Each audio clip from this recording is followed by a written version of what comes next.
A lonely nerd and a delinquent baddie get together to fight aliens and ghosts after they get abducted and possessed.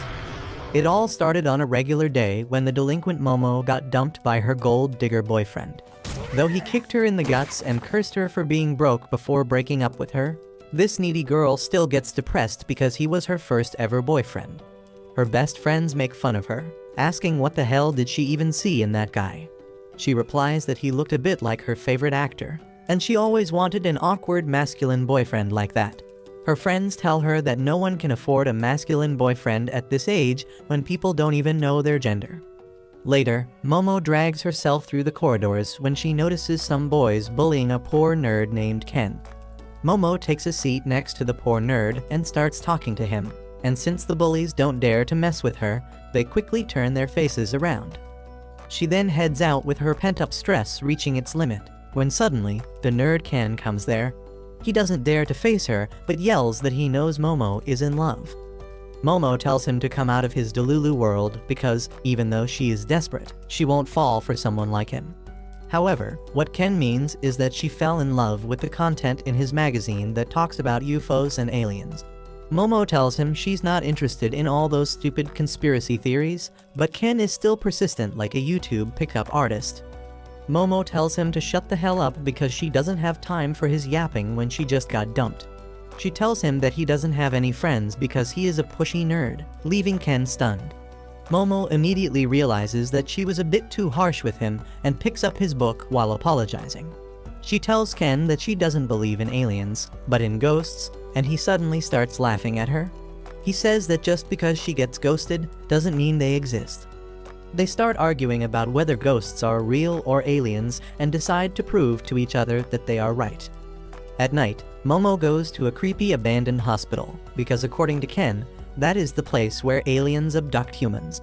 On the other hand, she has sent Ken to an abandoned tunnel, saying that it is a spiritual hotspot with many ghost sightings.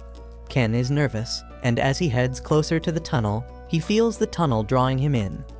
He asks Momo if she has ever seen a ghost. She tells him that she has not, but she is sure that ghosts exist because her grandma is a shaman, and she has learned all about ghosts from her. Because of her grandma, she always had to do a good luck ritual whenever she left the house and walked to the school while raising one finger above her head. Momo says she always felt odd doing that, and everyone made fun of her, so she got mad at her grandma for telling her to do something so stupid. That is why she had a big fight with her grandma and stopped doing the good luck ritual. However, she now understands that she was not mad at her grandma, but at the boys who made fun of her practices. She tells Ken that she was always proud of her grandma's unique job, and that is why she wants to believe in ghosts. Once she is done with her story, Momo asks Ken why he is into aliens. He tells her that he doesn't need a reason to like aliens, and she is fine with that. Just then, Ken sees some bloody footprints on the ground that stop right where he is standing. He immediately turns around to see if anyone is nearby, and to his horror, there is the ghost of an old hooker who tells Ken that she can give him a hawk tuah for $2. Ken freaks out and starts running away from her while screaming. Momo asks what's wrong, and he tells her that he just ran into a lewd old woman, trying to convince himself that he didn't just see a ghost. Momo tells him to stop running because the old ghost called Turbo Granny will chase after him, and if she catches up to him, he will forever be cursed. She is too late in telling this because the ghost catches Ken almost immediately, and Momo only hears his screams before the call ends and her cell phone screen turns red. She thinks that Ken is in danger and rushes to help him when suddenly, the lights of the building go out, and 3 weird-looking people appear. Momo wonders what the hell is happening and tries to run away, but the 3 men catch her. When she wakes up, she is being held captive in a special chair. The 3 men tell her that they are aliens from the planet called Serpo, where only males exist and they reproduce through cloning technology. Excessive cloning messed up their evolution chart, and they have lost all their basic emotions, so they are on Earth to find females here to help them kickstart a new generation. One alien pulls out a massive mechanical schlong out of his pants, which makes her scream, but her struggles are useless as the aliens use their hypnotizing power to put her to sleep. However, just as they are about to take away her V-card, her cell phone rings.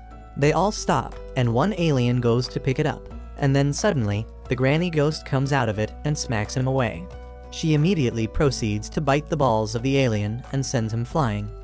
It turns out Ken's body has been possessed by the ghost, and Momo is relieved to see him even in this form.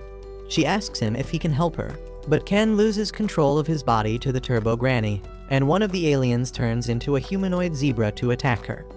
The Turbo Granny quickly dodges the attack and then destroys the alien's body. She attacks the last alien after that, but he uses a special attack to send her crashing into the wall. Ken suddenly gets some control of his body back, and he tells the aliens that he is willing to give them anything they want if they let the girl go. He yells that since he had no friends, he always wanted aliens to be his friends. He reached out to them countless times from his childhood, but they never came. He kept getting bullied by his classmates, and no one ever acknowledged him till Momo came along and treated him like a human. He declares that he won't let anything happen to her, even if he has to become a monster for that. He turns into a ghost again, but the alien immediately shoots him and forces him to return to being closer to a human. The alien decides to dispose of him because they don't have any use for males. He then begins manipulating Momo's brain, and as she resists, she remembers how her grandma used to tell her to release her kai from the top of her head. She wonders why she is remembering it now but decides to give it a shot. She tries to release her kai from the top of her head, and suddenly, the device holding her down shatters. No one can believe what just happened, but Momo finally realizes that her grandma was preparing her for this day the entire time. She feels her body overflowing with power and sends the alien flying with a kick, and he crashes into the moon, which was actually their spaceship in disguise. The things with aliens seem sorted, and Momo tells Ken that they should escape now. However, he is under Turbo Granny's control right now, and she attacks Momo. Momo tells her to let go of Ken, and with her power, she pushes the old ghost out of his body. However, Ken begins to squirm around in pain, and Turbo Granny says that she has control of his little banana, and as long as she has that, he will remain possessed by her. Momo tells her to return Ken's manhood to him at once, but Turbo Granny tells her to come to her tunnel so that they can have a fair match if she wants to save the boy. Turbo Granny flies away with that, and then the alien spaceship heads straight towards the building. It pierces through the building, and Momo somehow gets out safely with Ken. Later, she injects her kai into his body to keep him stable. They both realize that both aliens and ghosts are real, and now they have gotten too deeply involved with them. Ken asks how he can get free from this curse, and Momo tells him that they will need to beat the shit out of Turbo Granny to get her to free him. Ken says he will go there and work it out somehow and starts walking away. He takes off his shirt and pants and tells Momo to wear them and go home. She tells him that she can't leave him alone after all this, and he asks if she is sure.